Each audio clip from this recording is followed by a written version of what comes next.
You're listening to the Surgeons of Horror podcast.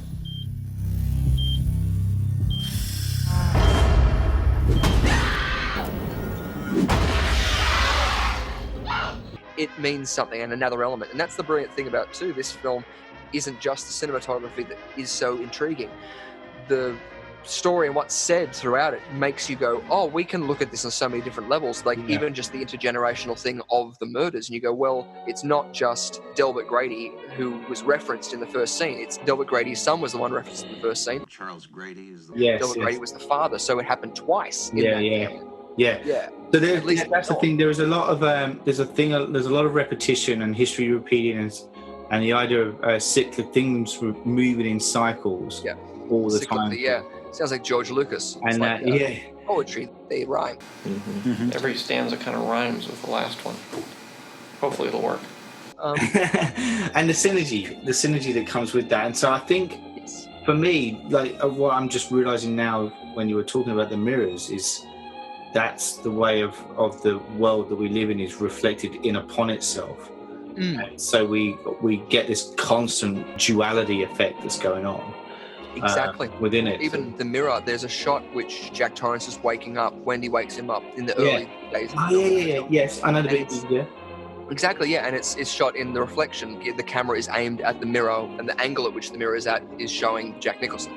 Yeah. But it's all a reversed image. So there's a lot of questions within that, and the theories going around saying that his reversed angle, because again, he's happy in that scene, so it's not him. It's in the mirror him. It's the through the looking glass him. You know what I mean? Or is the real version? Not everything is that is seen through there, but also too in that first scene with Danny, once he's talking to Tony for the first time. Yeah. He's talking to himself in a mirror. So there's that. That's exactly right. Notices very much of that. He notices the old woman. As in he notices that the woman has changed to the grotesque rotting woman through a mirror. Yeah, that's right. Yeah, the revelations of that and stuff, and also like the twin girls arrive.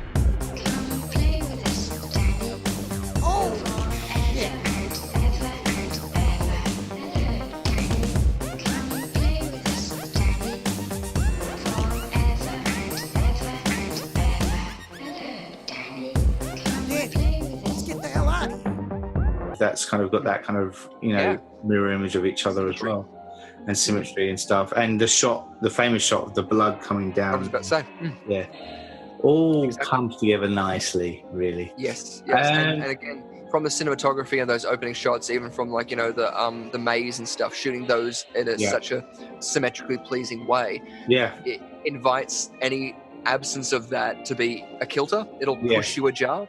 It's embarrassing. Yes, absolutely, and that does, it jars whenever it happens, it jars, and that's what I meant earlier about how it puts the audience off, and I love stuff like that. I love the way I sound like a sadomasochist, but I love the way that directors can manipulate the audience in a certain way to make them feel just purely by the way they place a camera or the way sound is used, for example.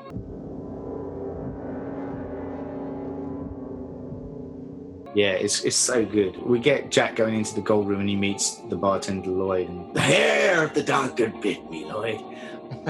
And at the same time, Wendy. So a bit later on, sorry. So hold on. Oh no. So he's complaining about the marriage and stuff, isn't he? He's kind of, He's and he expounds on his point of view of what he did with Danny. Yes, that's right. Which again, he seems genuinely regretful. Yeah. I don't know if I'd say maybe wholly regretful, but he's definitely angry that he did it.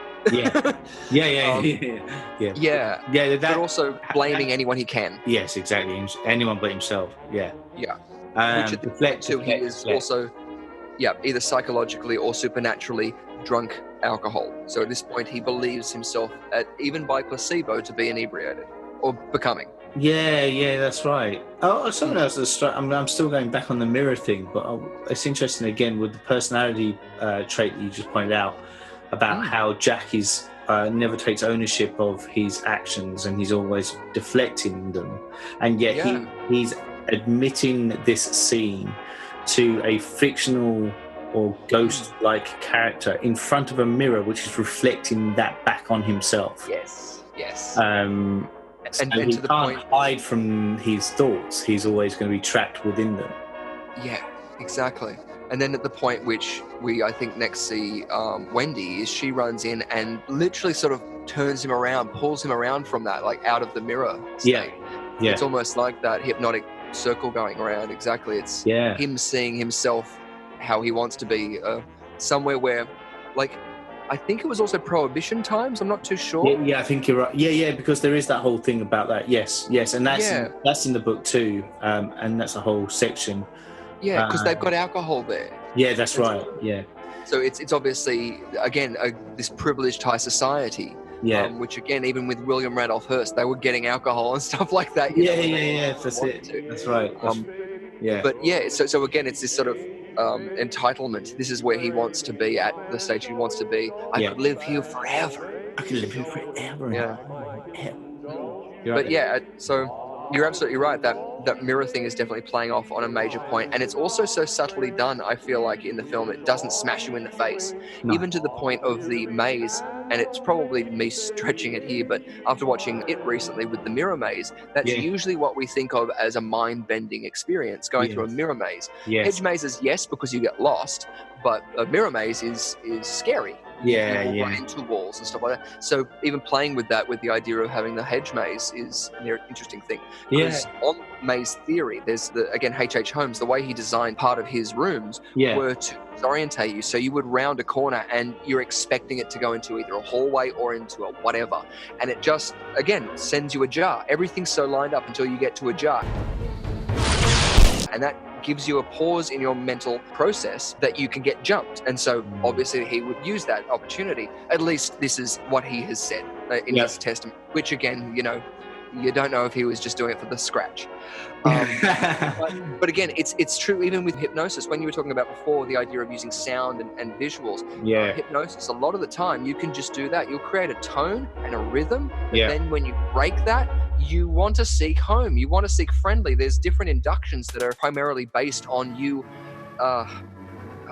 discomforting your victim. I shouldn't say victim, but you do something like by hitting them in the stomach and then coming up to meet their eye, but then covering their face, giving them a command to sleep and pulling you into a hug. Something like that, for some people, will be the easiest fight or flight moment to just give in. And so that's why it's easiest then to go, okay, now you're here, you're safe, and you keep them in that sort of right. I'm going to play what's called a clearing tone, which undoes everything the first tone does. So please listen to this, even if you didn't take part. Can we play the clearing tone, please? Film, theatre, magic. Did you just squirt me with something? This lighter fluid didn't put it into Flint. But still, where did the lighter fluid come from? Wow, that's...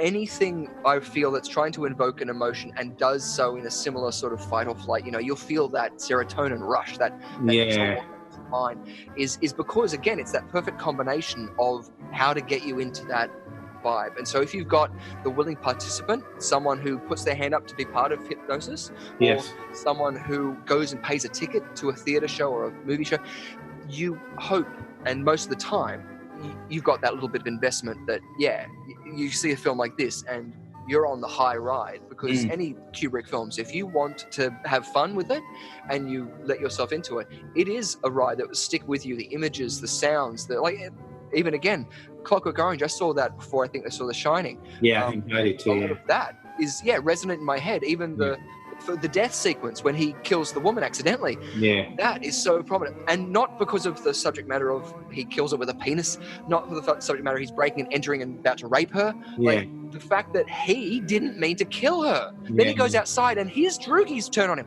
Like, it's such impacting story, thematic use and sound use that's hitting all those senses that is just so brilliant. But again, if you go into a film hating it, if you go into The Shining going, oh, I've heard about this and oh, that's stupid, blah blah blah, you'll hate it because you've got that energy there.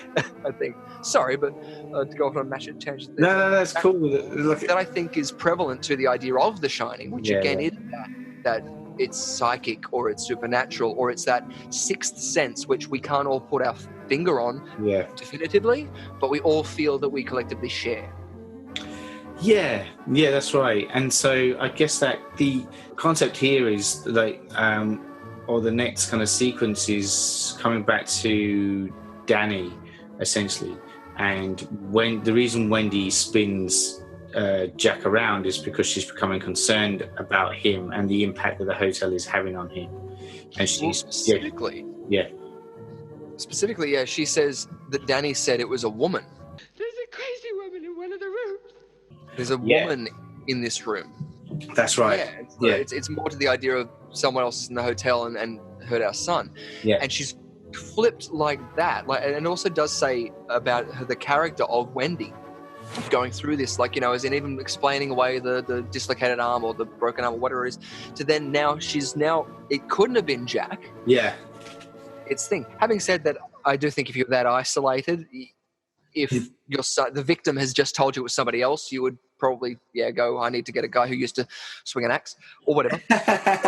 but comes back and he turns around and says, "Are you fucking insane?" or something like that.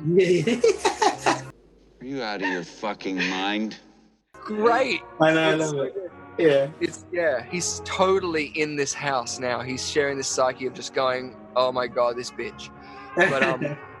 But she sells the desperation in it. I mean, far out. Yeah, she does. Yeah. So from this point, is that right in thinking that that's when Jack then goes into the? Yeah, he goes off and has a goosey gander. He goes to Steve Brule and checks it out. Let's go check it out. Check it out now, the funk soul brother. And That so too. he and then he sees more than he hoped to see. Yeah. Well, we go into the room with a POV.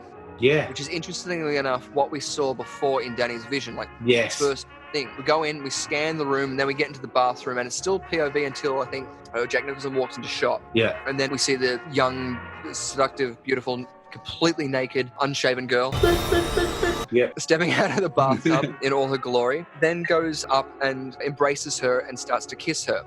That's when we see the shot in the mirror, or it cuts into a close-up or a mid-shot, and then it goes into him looking into the mirror, and we see a brilliant effect, which was apparently done with torn-up plastic bags, like shopping bags. Okay. Yeah, as in amongst other things, but that skin coming off. Yeah. Done with something like that.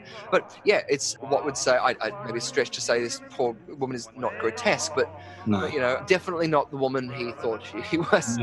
Yes. Cackling and laughing in, again, all her naked, unshaven, spotty, decaying glory. Yep. In which case he backs up, still in shock, out of the room, and traumatizes the audiences for life. Yeah, it is a really traumatic scene, and really kind of, or at least for any teenager with a dick in their hand. Wait, what? What? No! Oh, Where'd the dick go with the whole? Might as well anyway. Oh no, I don't see that. No, absolutely not.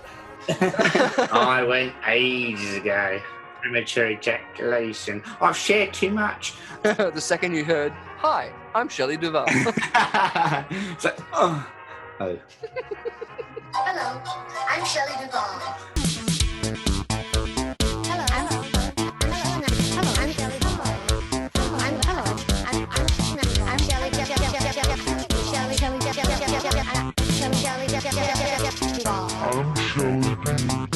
If you so much as attempt to get my moon mole,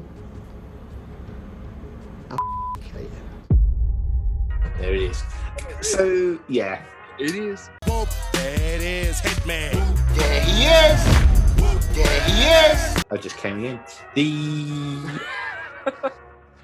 crazy woman. So we have that whole kind of disturbing scene. There's a naked woman in the bed. Hey, who put the naked woman in the bed? The naked woman in the bed, was that you, Danny? Yeah, well, it's me, Danny. Who did you get her? Who did you kill? Who did you kill, Danny? Who did you kill? What's that woman? Another body? Why is there a woman in the bed? I mean, they put it all from The Shining. You've got a woman. She's in the bed. Danny's got a serious problem. Yeah. We love Danny. And so Danny was his first victim. all of that was meant to fill my madness and me trying to get back on track of where we were. And all we did was induce madness. Yeah, induce madness. But isn't this the bit where they're talking about trying to get Danny out, and Jack's kind of saying, "Why do you want to do that?" and all that stuff. And he goes and sees Grady again in the bar, doesn't he? Is this? I think we have that bit, and Greg Jack's basically he's kind of saying, "You got to correct your wife." That's right. Yeah. This is when he goes into the party. Now, yeah, and this is before she finds all work and no play makes Jack a dull boy. Is that correct? Yes. What about Jack Torrance? You'd be okay with quarantine with Jack Torrance from The Shining? No, I wouldn't be okay to be quarantined with Jack Torrance either, because I'd be afraid that he'd start writing all work and no play makes Jack a dull boy. I'd be worried about that.